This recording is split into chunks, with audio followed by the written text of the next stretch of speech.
exercise can be the place or a place where you start to challenge some of those beliefs that can then trickle out into the rest of your life. It's about helping people come home to themselves. And that feels like a perfect conversation for JOY². And then all of a sudden it's like, okay, well now you need to be like worried about your longevity and mortality and disease risk and all this stuff. And it's fear on this side and fear on this side. And where's the place where I actually get to enjoy myself? Many of us have complicated relationships with our bodies. Welcome to JOY², Live with Joy. This is the podcast where we get to explore the power of joy, purpose, passion, and fun, and how joy, when practiced intentionally, transforms how we live, work, and lead. I'm your host, Greg DeCoker, and I believe that when you live with joy, everything gets better, and I mean everything. And this isn't just about feeling good. It's about unlocking joy as a resource, one that fuels better leadership, meaningful work, and thriving lives. Each week, we share the stories, the insights, and the sparks that ignite more joy, because joy is contagious, it's powerful, and it belongs to all of us. So lean in, stay curious, and let's create more joy together. This is JOY², brought to you by Essentia Group.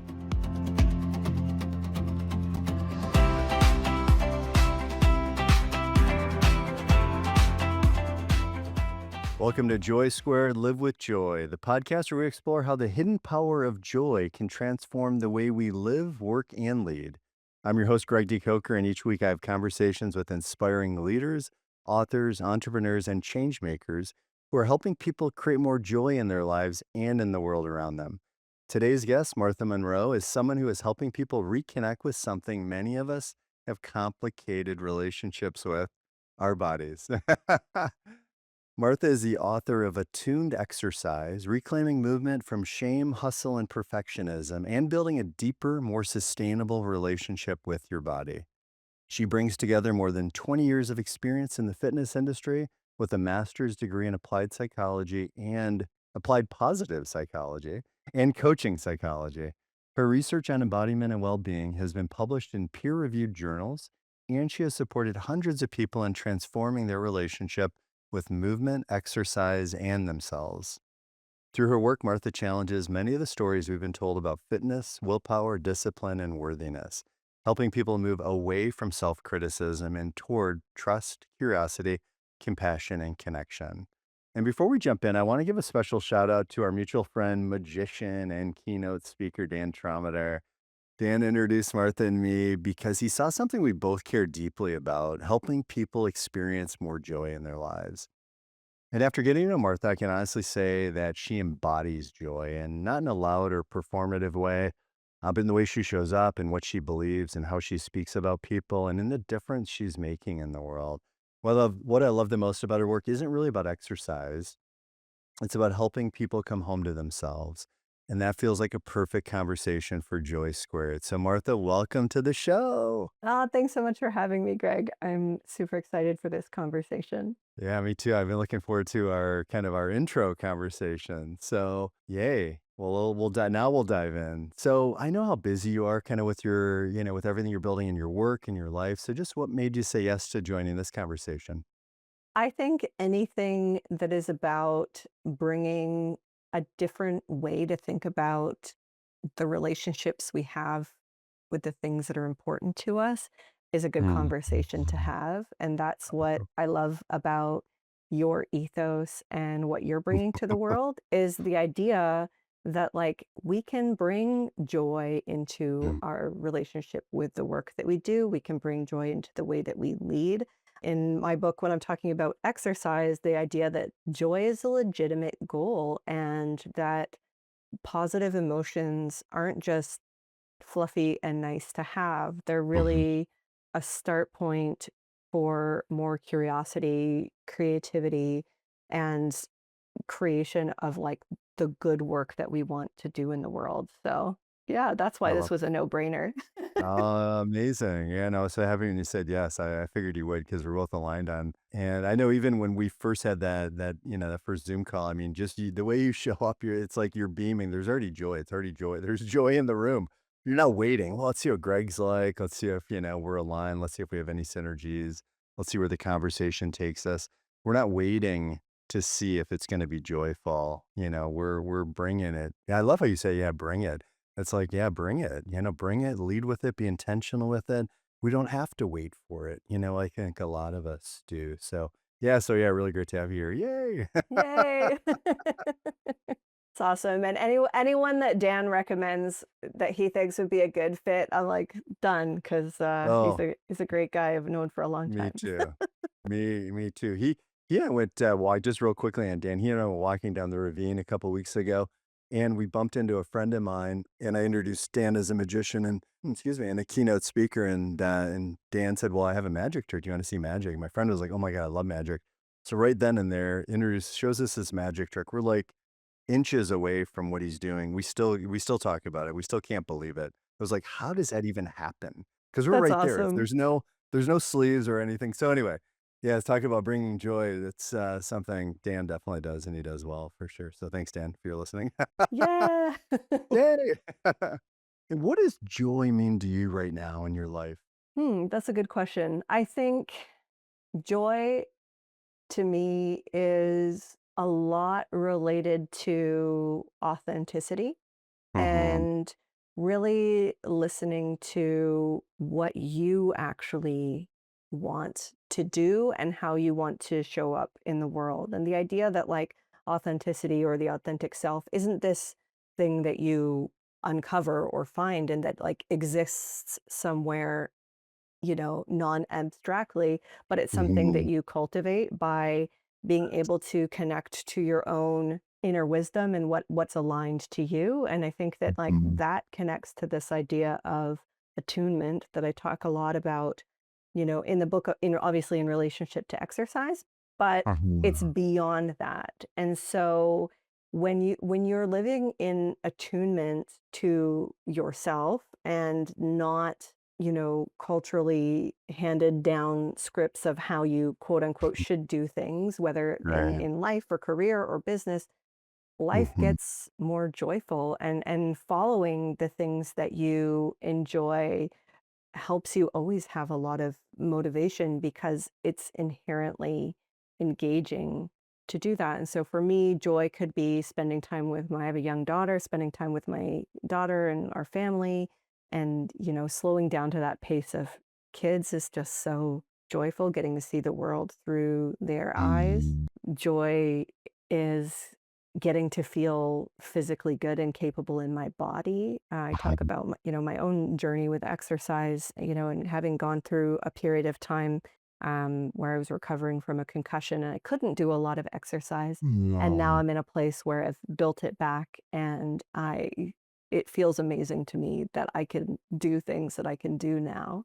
That feels super Mm. joyful. I love Things that. like dancing, making music, spending time with Mm. people and, like, having great conversations with people, those are all things that bring a lot of joy to my I love life. that. It seems to be a consistent theme with pretty much all my guests is it joy isn't like that huge goal necessarily. It's not about achieving that. It's about the little things along the way. And not that there isn't any joy out of achieving huge goals, of course, but people talk about the small things and really appreciating those little things, those moments, where you're connecting with your kids and, connecting with nature, connecting with your bodies. And I haven't heard too many guests talk about exercise being joy, but I think a lot of people that I've spoken to are very consistent in their exercise. But I didn't go down that path of asking them specific questions. But I'd love to kind of ask you, how does exercise and movement kind of contribute to joy in your own life?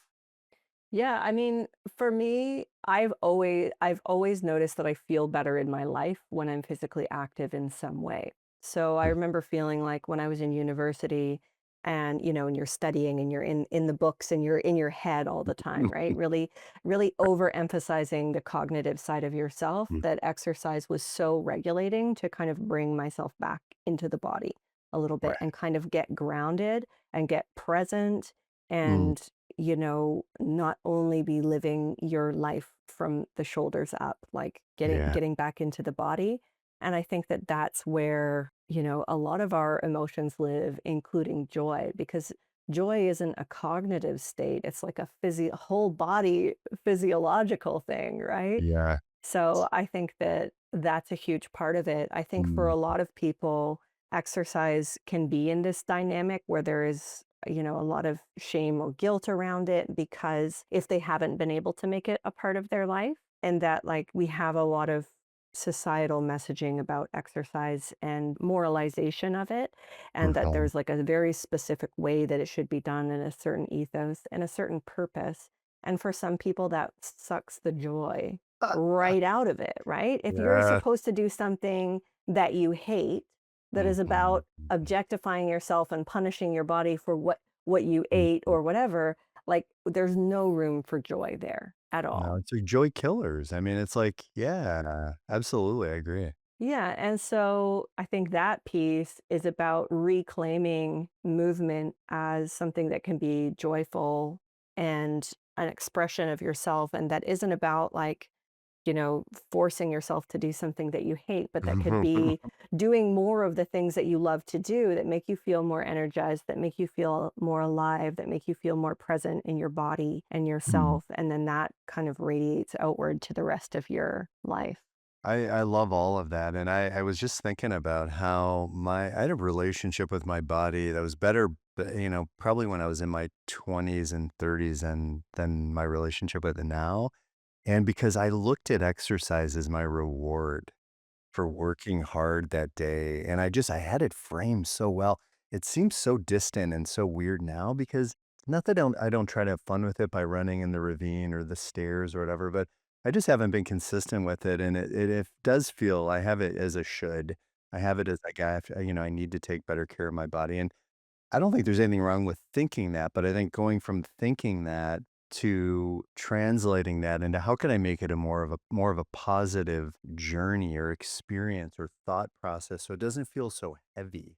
Because I Yeah. literally think I feel like literally You're heavy like, in my body now. yeah. Yeah, right. I feel heavy in my body now, and I also it feels heavy emotionally too and mentally. Like I'd love for you to talk about that coming home to yourself idea. I think there's something really special in that, like, what do you mean by that? I'd love for you to unpack that because I think it sounds like maybe that could help me kinda reframe my current, Yeah, for um, sure. run exercise, yeah. For sure. I mean, and first to sort of name that dynamic that you're describing, right? Of Yeah, the like the exercise as something that I should do as right. opposed to exercise as something that I get to do. Right. Yeah, And that's such right. a Wow. helpful cognitive reframe, but it doesn't necessarily, if you just change the words of like, oh, Yeah, okay, yeah, it's not something I should do, it's something I get to do, it doesn't automatically change how you relate to it and where right. it's fitting in your life and what kind of some of those pieces of your whole life are right Mhm. now in this chapter that you're in, right? So when you look at that time in your life when things were ticking over really well and it felt like this reward to get to show up and do the exercise and feel really good, I'm going to bet a little bit that your life was structured a little differently than it is now. Yeah. So there was a little bit more spaciousness for Mm, something that is just joyful and pleasant. When our life is in a chapter where there's a lot more going on, maybe it's mm. parenting, maybe it's a particular career stage or a life transition or whatever, and we're trying to stuff something into the margins, Right. it's probably not gonna feel very Mm, good because mhm, instead of having this expansive period of time where you get to go and do something enjoyable, even mm, if it's something that is enjoyable and feels good while you're doing it, you're still stuffing it into a fairly full slot. And mhm, so a good place to start is to acknowledge the reality of this chapter of life and not hold it as a measuring stick to that previous chapter where life was totally different. And so we don't get to have that chapter You're right. anymore. We had that. It was Yes. wonderful. It was Yeah. like, and so many people have you know, those glory days stories, Yes. right? And I did Yeah. too, before I had my daughter, I was on a weightlifting team where we trained 2 hours every night, so 5 to 6 days a week. That's like that doesn't Mm. exist in my life right now, right? Like Right. that's not realistic. But if that's my only Mhm. version of exercise that I'm holding up as my gold standard, then I'm kind of Yeah. setting myself up for failure or for feeling that whatever I'm doing right now is less than. Right. So being Okay, super, and they say just on that actually, it just popped in my head. They often say comparison is the thief of joy. And often when I've heard that is when we're comparing ourselves to others, which I think is one thing we do a lot, but also comparing ourselves to a past, like a decade ago or, an earlier, time in our lives, right? Comparing that too is also the thief of joy because things are different. You're right. Nah, okay, that's cool. I hadn't really connected that yeah, that and way. it's such a thing that I see a lot in the conversations that I have with people about exercise is actually that the comparison with other versions of ourselves Yeah. is even harder, right? Especially if we Yeah. used to be Right. very athletic, or that weight didn't feel heavy before, or oh my gosh, this is only a 5K and I used to do marathons, and you know, Right. whatever that source of comparison is. I'm speed walking now, and I used to be able to run. Exactly, right? Yeah, or And whatever, and yeah. that's really hard, and what we're seeing is only that one area of life. We're seeing that, okay, I'm not doing as much as I was then exercise-wise, Right, but we're right. not also comparing, okay, all of these other areas of my life that are different too. And so having a whole heaping helping of self-compassion for the fact that, of course, your exercise life doesn't look the same as it did in your 20s and 30s because your Yeah. life doesn't look like what it did in your 20s and 30s. And Mm, so that's okay. And it's okay to feel a little bit of that nostalgia or even a little bit of grief might come up for the fact yeah. that, oh, I used to be able to do that and it felt so good and I loved what that was. And right now that doesn't fit me, and being able Mm, to tolerate a little bit of that and explore what's realistic right now, what feels good for me right now, what's going to make me look forward to it and not feel like ugh, right? Like I use when we talk yeah. about like that feeling of ugh. Yeah, I right. talk a little bit about Like when like we're shitting on ourselves. We talk about, like, shooting when on we're ourselves. Yeah, shitting on ourselves or exactly. others, for that matter, right. It's such a great I expression. love it, I love it.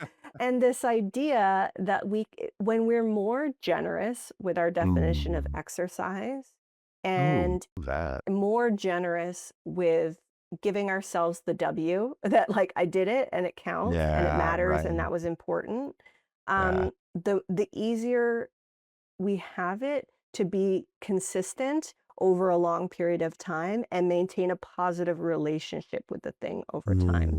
Because Mm. if we're pushing ourselves to do something we're not enjoying and that is uncomfortable or forcing it into a life where it doesn't fit, our resistance to it's going to increase.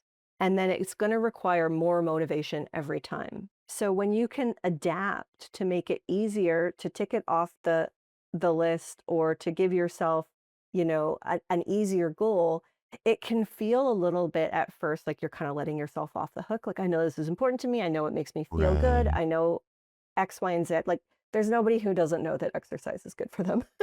But when we give ourselves a nice on-ramp, or if you're in a period of life where things are just busy and stressful or whatever, that you give yourself, okay, we're in maintenance mode now. We're just going to do that little bit and focus on stuff that feels good and allows me Mhm. to keep showing up, then you have a relationship with movement that's worth coming back to.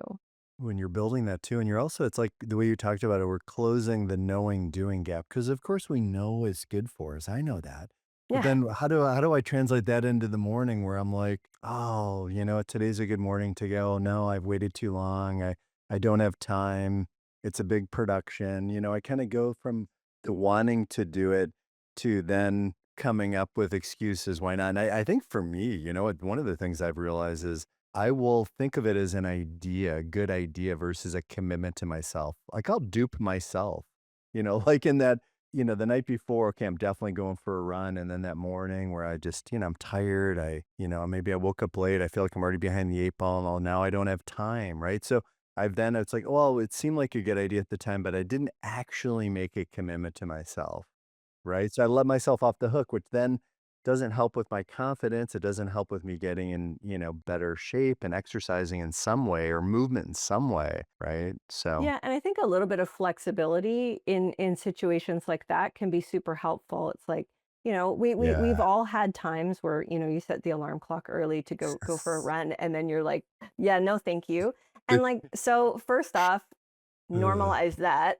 Everybody Right, does that. It right. happens, right? Mhm, And if you're slow getting up and getting out and you're like, okay, I don't have time for the hour-long workout that I had planned, be like, okay, well, I do have time for 30 minutes, or I have time right. for a 10-minute around the block, or I have time to do, 5 minutes of a little bit of some stretching and core exercises on the floor or whatever.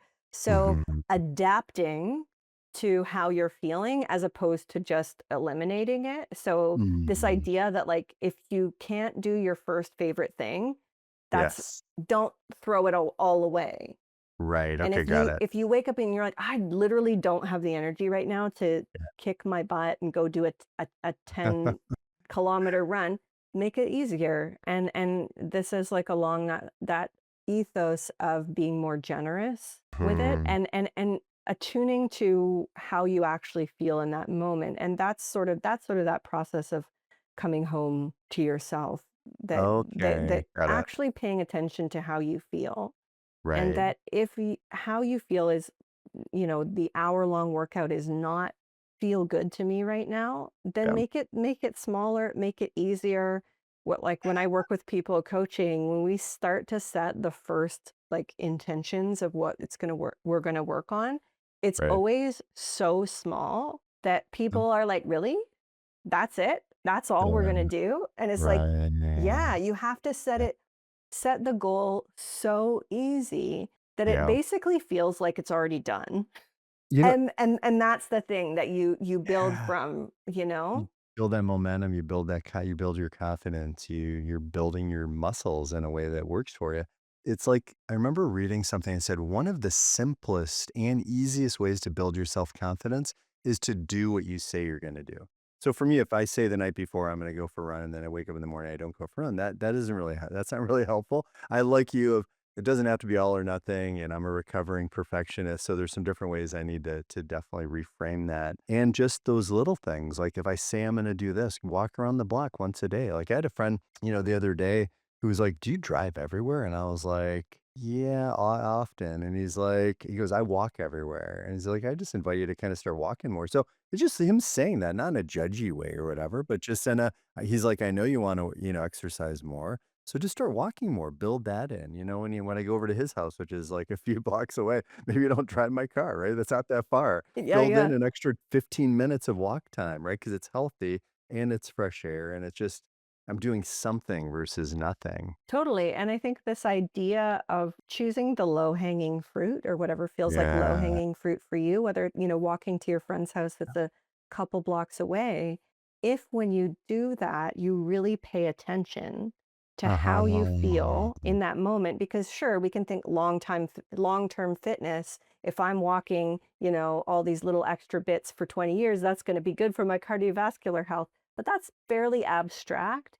You're not creating a positive feedback loop in real time that's Yeah. going to make you feel like, oh, this is worth my while. And so we'll always have those moments where like, okay, I'm running a few minutes late, I'm just going to jump in the car. Oh, So no. when you are a little bit intentional about paying attention and noticing how you feel when you do that, to be like, oh yeah, it's Mm. actually super nice to get out here and I can like feel the sun on my skin and I can feel the breeze Reminders. and I can hear the birds and like, oh, this is nice. And my neighborhood's cute or noticing like, oh, look at what flowers are in bloom right now and Right. just pay attention to Mm. what it feels like to walk that little bit.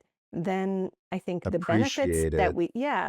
that Yeah. we appreciate it, we kind of Yeah. savor that moment of being in between, or you're not here and you're not there yet, and you're talk about stacking in all your well-being interventions. You're getting fresh air, you're decreasing your Yes. heart rate, you're looking around, you're being present in your body, all of that stuff.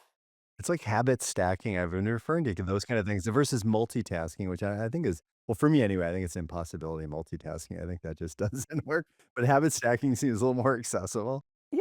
Yeah. Yeah, and just noticing those things, right? Because those things are happening. Like, I mean, you could walk that far, same distance, but have kind of like your blinders on and listening to, Right. heavy metal music and kind of dissociating from it, and have a totally different experience than kind of choosing to be a little bit more, nothing against listening to heavy metal music if that's your jam, but you know, choosing to be present in that experience can help you be like, "Oh, it actually feels so nice to walk to my friend's house." That the next time it's no longer a willpower exercise to do that. It's, "Oh, that's gonna be so nice to just, get up from my desk, stretch my legs, have that few minutes of sunshine and Yeah. movement." Is that like leaving ourselves breadcrumbs? Like when we're really present, we're really savoring the moment. And I sometimes think like I need to leave myself like loaves of bread. The breadcrumbs I'm not noticing, where I'm not paying attention to, or I'm ignoring, full transparency. But like, what are those other things? Like, I love your idea of really getting present to it because I think that will make it easier the next time because we're thinking about the pleasure and we're not thinking about the pain. Like I just had a conversation in my last episode where this guy Joey Klein is amazing. We talked about love-based emotions and fear-based emotions, and usually when we're experiencing something fear-based, it's out of lack. We're thinking about something that's not there. Whereas, what about focusing on something that is there, or something that is going to help us make that decision to walk to, in my case, my friend's house the next time versus drive because it's more convenient, or I'm feeling tired or whatever. Yeah. Yeah, and I think But that that's totally applicable. Like, I think so many people, the younger chapter of their life might be focusing or have been told, okay, exercise is about like looking hot or like looking a certain way and right. trying to achieve this physique, which like Yeah. whether or not it actually does that is questionable. But this Right. idea of like you're doing it to kind of manipulate your body. And so that takes us outside of ourselves, but that's really motivated by fear and wanting to belong and wanting to be loved and wanting to be Mm. accepted by other people. Right. And then all of a sudden it's like, okay, well, now you need to be like worried about your longevity and mortality and disease risk and all this stuff. And it's fear on this side and fear on Yeah. this side. And Right. where's the place where I actually get to enjoy myself? Oh my god, it's a fierce sandwich is what you're talking about. Fear How do sandwich. we not eat a fierce sandwich every Totally, day? and especially for women, I see it so clearly, like, this whole idea of, like, women being sold exercise for, like, weight control Right. and to be Yeah. as small and palatable as possible, which Right. exercise doesn't actually do that, Right. but that's the way that it's marketed in this, like, high intensity, no pain, no gain, and then all of a Yeah. sudden, especially all the menopause space right now is like, "Oh, you gotta build your old lady bones and you got to have muscle, otherwise you're going to have a fall injury." And Mm. we're really, really pushed to like fear over here. Yeah. And there's no version that's about being present in your actual life and being present in your actual Mm. body, and that your body isn't just a thing that you have and this Right. object to either perfect over here or to take on as a project over here, but really is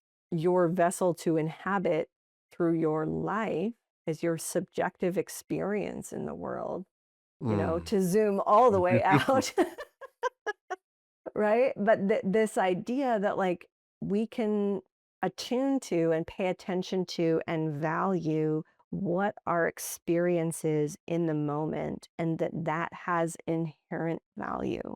I love how you, because you talk about reclaiming movement from like shame, hustle, and perfectionism. Like, why do you think so many of us have learned to approach kind of like exercise from those places?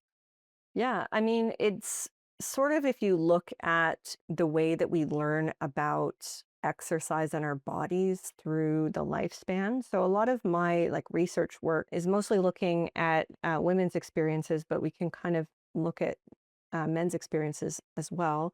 And, Mm, and people who are outside the gender binary too, it's even more right. challenging because you're navigating an even more difficult experience of having a body in the world. For sure. But we Yeah. learn all of these messages about what it means to be a body and have a body when we're kids, right? Or, you see your own kids when they're little and when you were little, movement is just how you exist in the world, and you climb on things and you grab Mhm, things and you mhm. taste things and you go out and you explore and you do and you dance unselfconsciously and you try stuff and you don't worry that you fall down. You go out and your body just is you in the Yeah, world. right. There's no separation There's back no then, or is there? separation. There's no Right. separation. And then we're gradually kind of taught, okay, you need to kind of control the body. Yeah. Don't eat too much, and you have to exercise.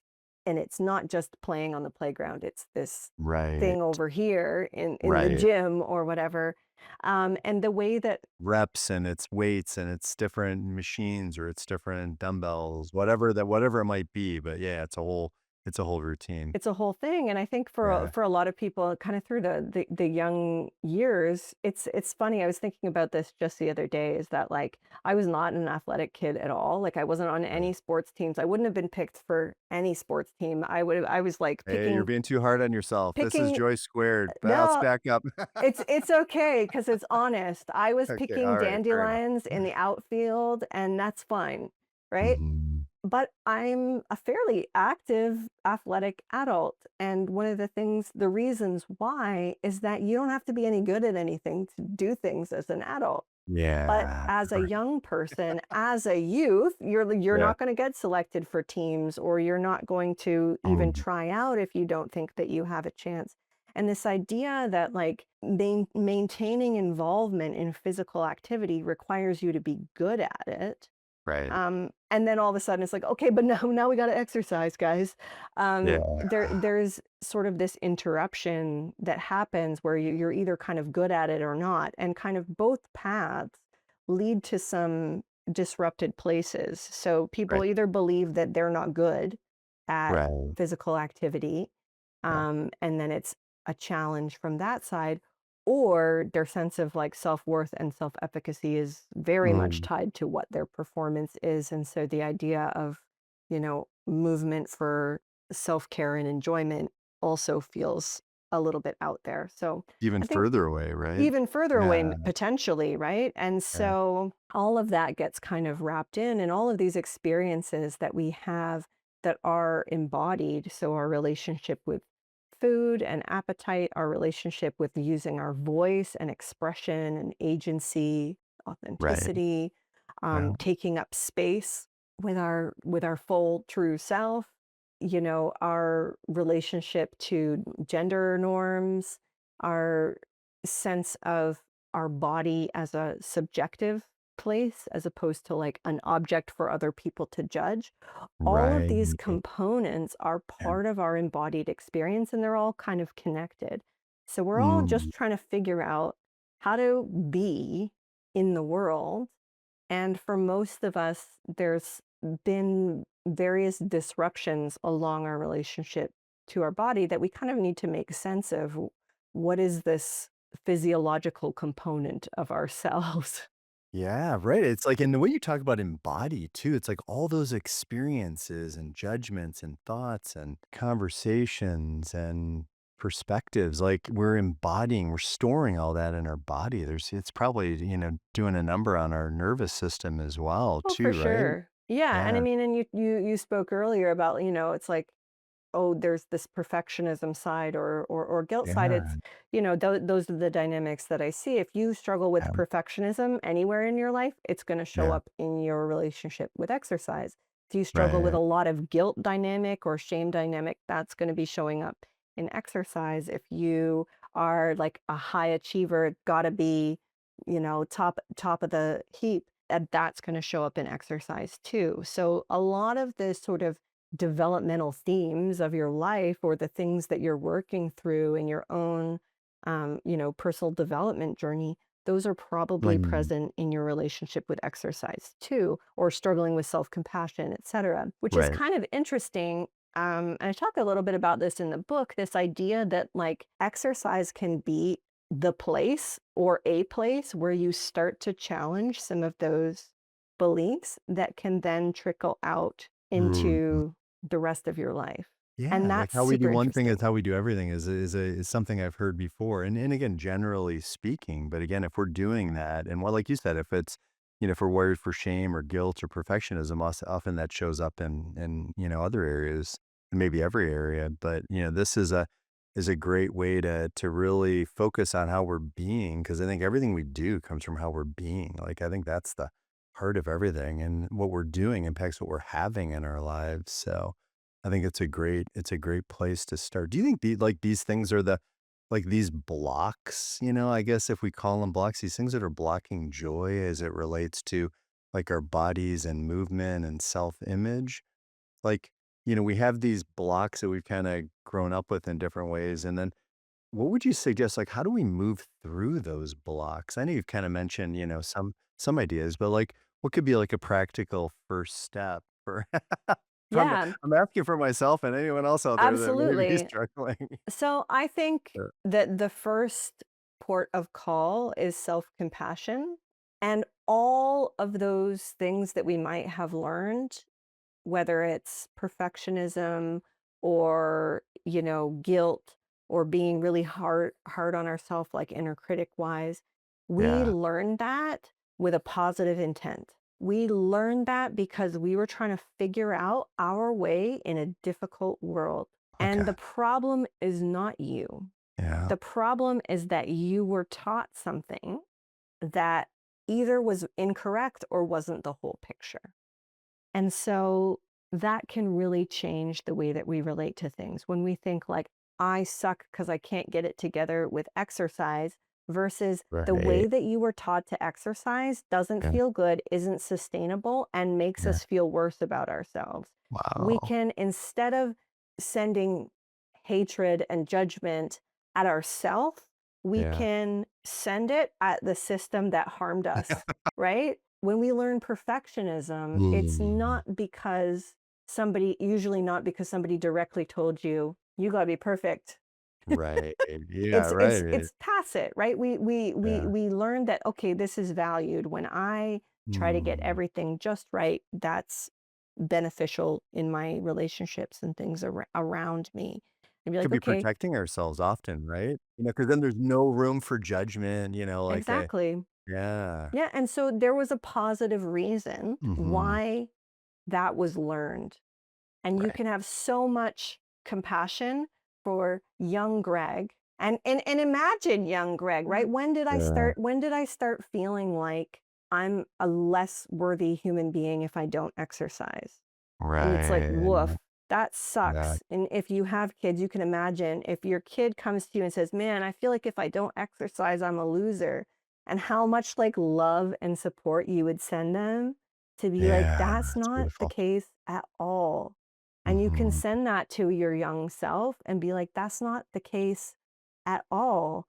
This is a pathway to something totally different. And that's where I really strongly feel that, when we can't just take the quote unquote negative or self-critical thought and replace it with a better one and then Yeah. like ta-da, we actually, to heal it, you have Mm. to send that self-compassion and that self-love to the part of yourself or the young version of yourself that thought that that was true, that thought, Mhm. "I've gotta be fit and active and have a six pack to be loved," or Right. or whatever, "I've gotta run, you know, 40 miles a week to be a worthwhile guy," or whatever it is. Yeah. Whatever those sticky beliefs are, or that it's gotta be no pain, no gain, or it's all or Mm. nothing, or I've gotta prove to myself that I want it bad enough, or whatever those beliefs are that are getting us stuck in a dynamic that doesn't feel good. And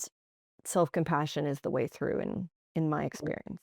I love all this, and it's definitely helping me to rethink, because I haven't been working out lately, and I can't use the weather as an excuse anymore, right? It's gorgeous out, like, so that excuse is gone. So, what's my next one? And I think now looking for my next one, but just making it easy and making it fun. And what would you say to someone who's kind of feels like they've failed repeatedly when it comes to, like, exercise, health, and just taking care of themselves, and I'm and I'm asking for me, but I mean, in case anyone else can relate, but yeah, like, what would you say specifically? I know the self-compassion, but for me, it's like, what does that even sound like in my head? Yeah, I You would know? say you're not alone. It's Yeah, not yeah. your fault.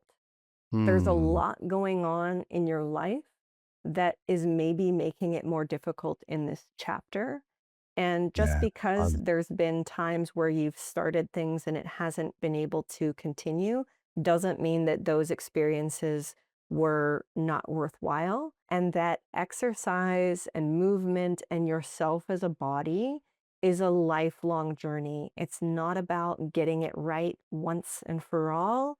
It's about having a lifelong relationship with your physical self that can ebb and flow, and that it's totally normal and really to be expected that there's going to be chapters in life where right. exercise is not happening, either Mhm. because life gets too busy, there's other priorities, or, you know, interruptions and life being lifey is real. And Yes. you're not a failure because of it. And so Mm, many people, if they're on a lull with exercise, feel yeah, like, well, this is me once and for all. Whereas if you actually drew right. the line of your life with movement, you'll see that there's been lots of ups and lots of downs. And Uh-huh. that's just part of this beautiful lifelong journey. And that movement is always there. And that if there isn't room for it in your life right now, there just isn't room in your life for it right now. And Right. but it is there whenever you're ready to extend that invitation and explore Mhm. doing it again, and maybe explore doing it differently, and Yeah. explore maybe with a new ethos. Sometimes we have to kind of clear out some of those old beliefs, shake out some of those narratives that maybe aren't fitting us anymore in this chapter of life, and kind of clear out the closet Mhm. of, yeah, declutter our Right. beliefs about movement and ourselves, Yeah. and make some space for what this next chapter could be like. It's when you first started saying that, I mean, it was like it kind of felt a little emotional because it's like I'm relating to myself. Like, and it's like, wow, okay, just, being, feeling seen and heard and valued and just, what you shared. And it's like, why do I continue to make it so hard on myself? Like I keep saying, how do I reverse the trend? I look like I'm melting now? Like all the inner critic and the really negative stuff as opposed to no, and then I feel guilty. I'm like, I'm the host, founder of JOY², right? And again, not that I'm trying to, show that I'm perfect. I'm clearly not. This is why I designed this podcast, to help others, including me. I think that you're really kind of hitting the nail on the head a little Mhm. bit of a dynamic that I frequently see, which is people who are super smart, people who are super capable, people who are super successful in other areas of their life, who haven't figured out the exercise thing, and then Yeah, kind of have a lot of shame about that. That yeah, just like, man, like it seems like I've got it together over here and over there, and then I can't even get myself to the to the gym or to the run, right. or whatever it is. But really that's globalizing about one small area of life, right? And Yeah, that's the whole goal, is that we shouldn't be spending all of our energy on our relationship with exercise, but it's worthwhile to spend a little bit of energy for some time to, get into that groove of it so that it can kind of tick over a little bit more on its own when it's a little bit more sustainable.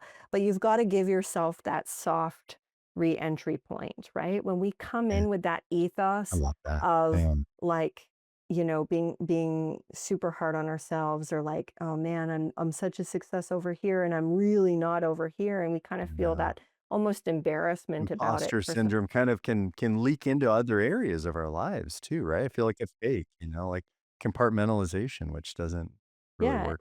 And it's like, Greg, you're a human being, right? Mm, If you and I like, for self-compassion, if you were to talk to a friend who is yeah, like, right. a friend who you can see they're doing all this cool stuff in the world. They're like really on their own path for like a life of meaning and purpose for them. And they're like, man, I'm Mhm. just feeling so bad about myself. I used to be able to run marathons, and now I Yeah. can barely kick my butt out the door to go around the block, you'd be like, "It's all right, man." You know, Right. you wouldn't lose respect for a friend Yeah, who that's was true. struggling with it. You'd be like, "It's all right. You'll get it back. Just, Meet them where they're at, meet them where they're at and just how it's like, "What do you want? How can I support you in getting it?" I've always asked those 2 questions, right? Whether it's exercise or anything in yeah." life. And Yeah. so that's kind of what you can start to ask yourself. Where do Mhm. I want to go and how do I support myself to get there? Yeah. And what would be fun? I think the question I don't ask myself a lot is because again, I have it wired as I've gotta be doing, like, the stairs 10 reps, like, up and down 10 times, and now I'm like in my head, I'm like, "God, can I even do 10 right now?" Right? Yeah. It's been a winter of not exercising and eating and drinking and not taking great care of myself, so it's like, then there's that, and it's like, well, maybe that's fine, and maybe the first time I go out, maybe it's just 5, maybe it's not trying to, kill myself by doing 10 or more. It's just to get out in nature and just to start breathing and just to sweat again and just to enjoy it. But what else feels good? Like I feel when I'm at the cottage, like I like to swim, but I don't often go and swim. I like to paddleboard. I don't often do that. I like to canoe. And those are things that, are kind of like habit stacking out in nature, on the water, in the water, doing some things that are where there's movement that are fun but it's like whether it's self-sabotage or I'm starving myself or it's an all or nothing, well, why would I do that if I'm not doing anything else? But just getting out of that yeah, I guess I keep thinking I'm a recovering perfectionist, but maybe I still have some work to do.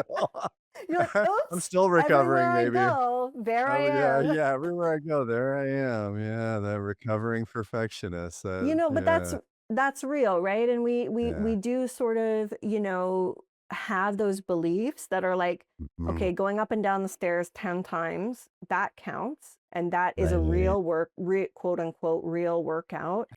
right. Going out in my kayak for 45 minutes just to go and take a look at the lake, that Yeah, doesn't count.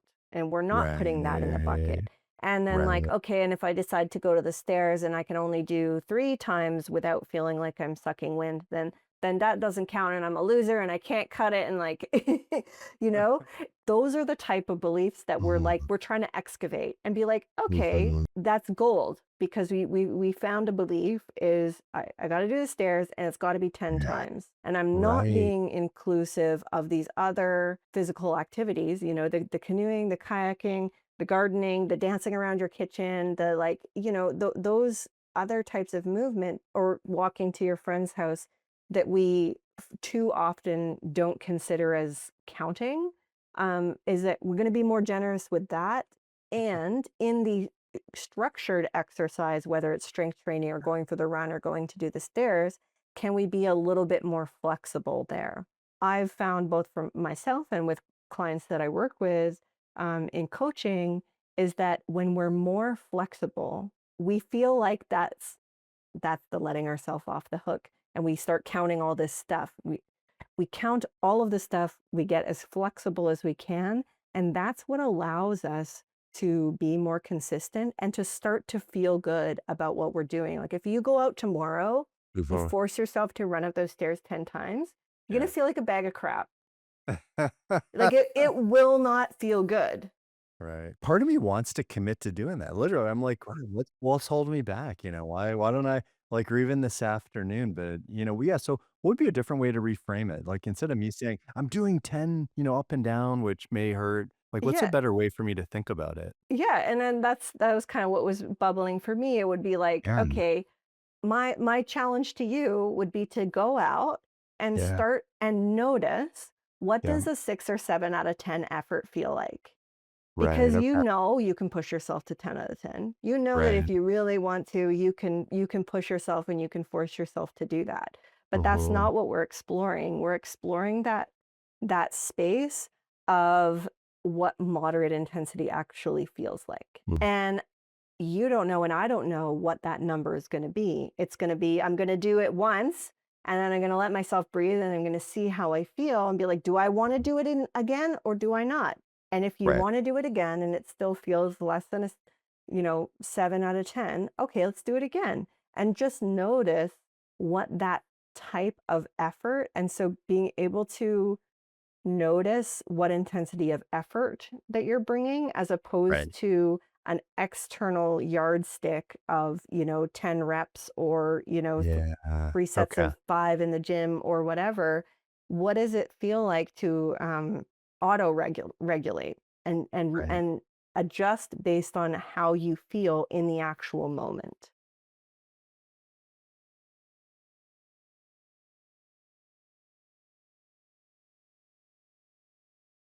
We do. Maybe it's just push-ups in the morning. Like, what would actually feel good? I think that's a question I need to ask myself more. Like, what would feel good? Like going to the gym, and doing some curls, or, doing some different, exercises, the machine, whatever that might be. Is it talking to a personal trainer? Like, or is there some things that really feel good? I think that's what I need to be really, as opposed to just making it so hard on myself to just get there, wherever there is, the gym, the Yeah. ravine, or the stairs.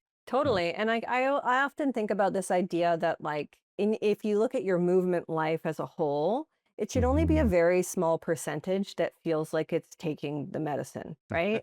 Most of it should be what Right. feels like yum, like I'm excited, Yeah. right? And Yeah. maybe, for me, that's going for walks or hikes with friends or, going and trying something new, like, rock climbing or paddleboarding or going and doing new fun stuff that's not a quote unquote workout.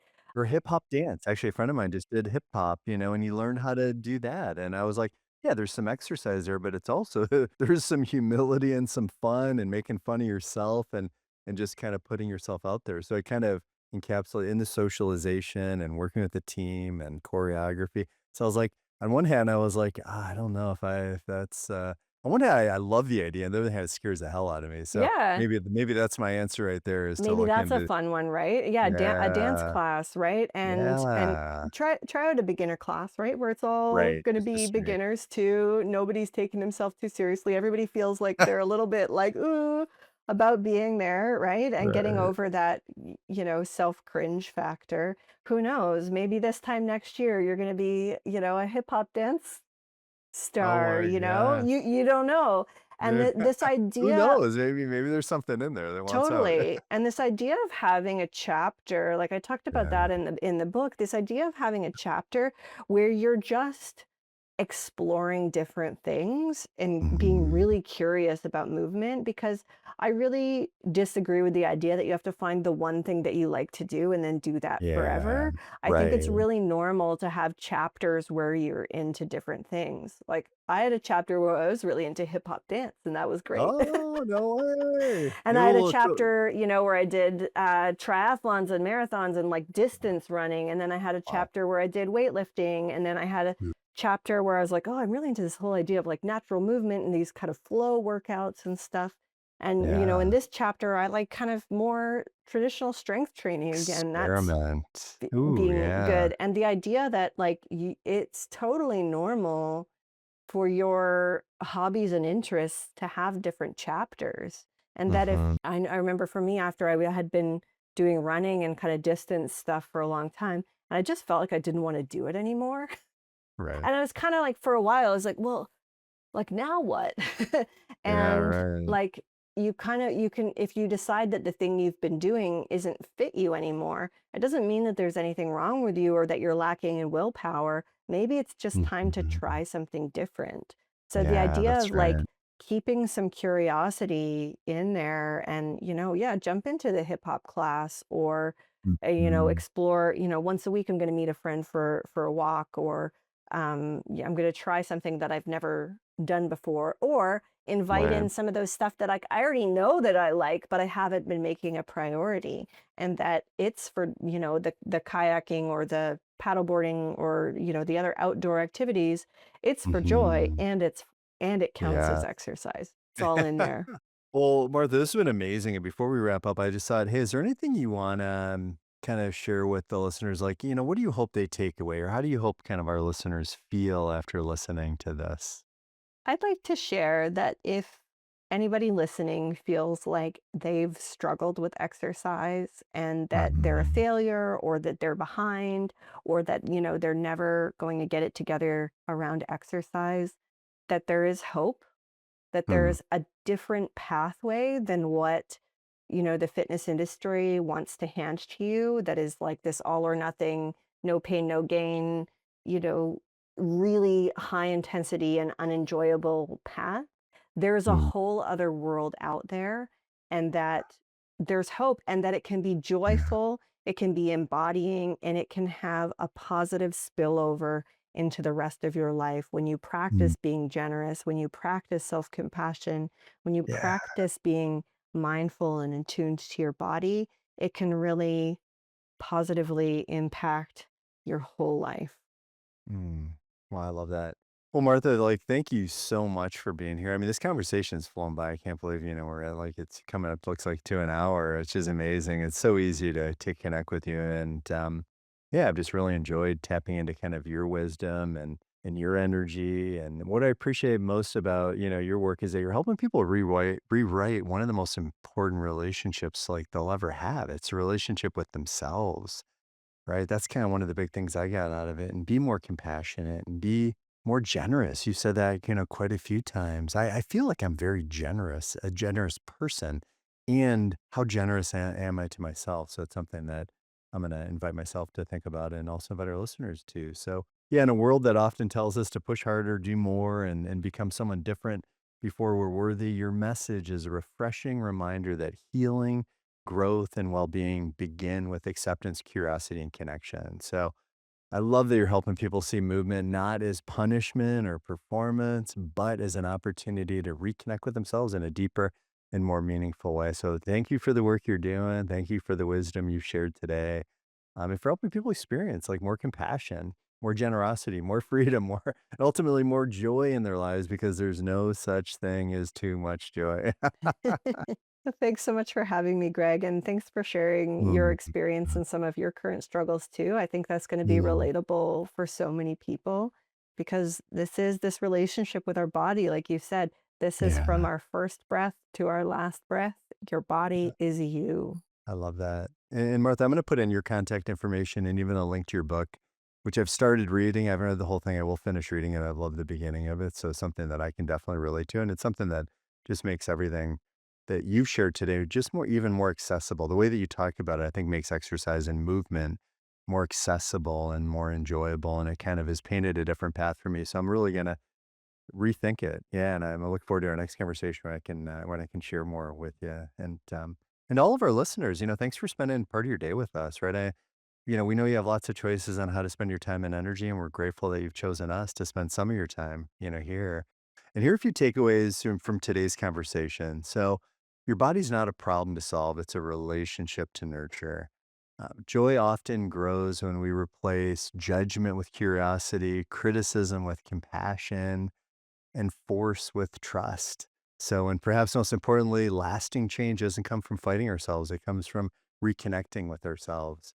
So, this week, I invite you to take one intentional action move your body in a way that brings you joy.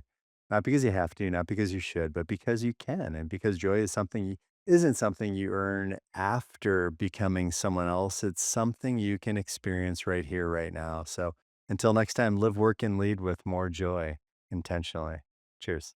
Thanks for spending this time with us on Joy², where joy multiplies and everything gets better.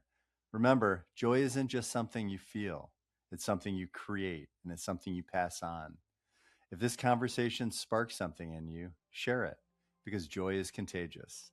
What we're building here is bigger than a podcast, it's a reminder and a movement that how we live, work, and lead truly matters.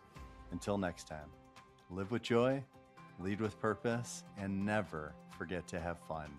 Keep choosing joy squared. And if you're enjoying the journey, we'd be grateful if you subscribe, like, and share Joy² so the ripple keeps spreading.